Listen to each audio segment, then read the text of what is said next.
Bonjour à tous les permaculteurs en herbe, je suis content de vous retrouver pour cette première vidéo sur graines d'idées racines d'avenir.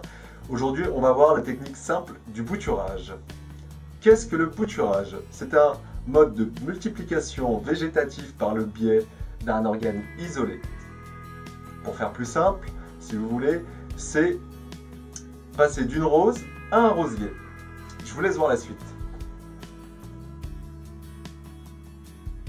Pour réaliser votre bouturage, vous aurez besoin de roses bien fraîches, mais aussi 2 tiers de terre de jardin, pas trop humide pour 1 tiers de terreau et enfin un pot de la contenance de votre choix.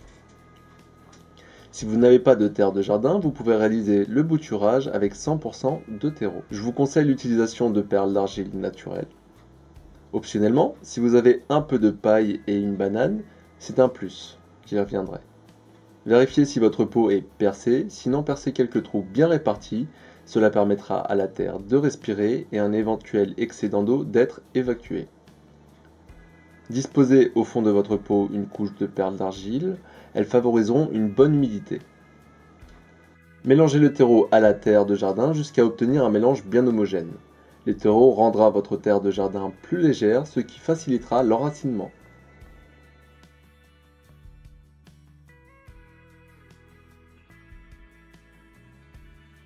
Pourquoi la banane? Elle permettra à vos futurs osiers d'avoir un plus bel éclat. Nous n'allons avoir besoin que de la peau. Prenez-la, découpez-la en morceaux grossiers et réservez-la. Remplissez le pot jusqu'à la moitié, puis insérez la peau de banane et complétez avec le reste de terre. Prenez les roses choisies, ôtez les feuilles, puis repérez sur la tige des grosseurs, comme des boutons.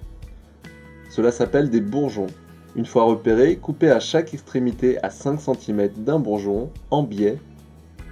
Adaptez la longueur de la tige au contenant.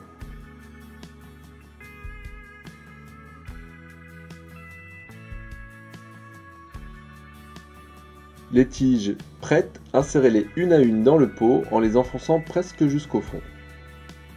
Le bouturage prêt, rajoutez la paille pour favoriser l'humidité de surface, mais vous pouvez aussi choisir de mettre des perles d'argile. Arrosez en conséquence pour hydrater l'ensemble du contenu du pot. Il ne vous reste plus qu'à placer le bouturage en extérieur et à veiller à ne pas l'exposer dans un endroit qui gèle. Vous avez maintenant toutes les clés en main pour réaliser un bouturage de rosier. Je tenais à remercier tous ceux qui ont regardé cette vidéo et à remercier aussi la ferme aux herbes folles pour l'astuce de la peau de banane. Si vous avez aimé cette vidéo, n'hésitez pas à la partager et je vous dis à bientôt sur Graines d'idées, racines d'avenir.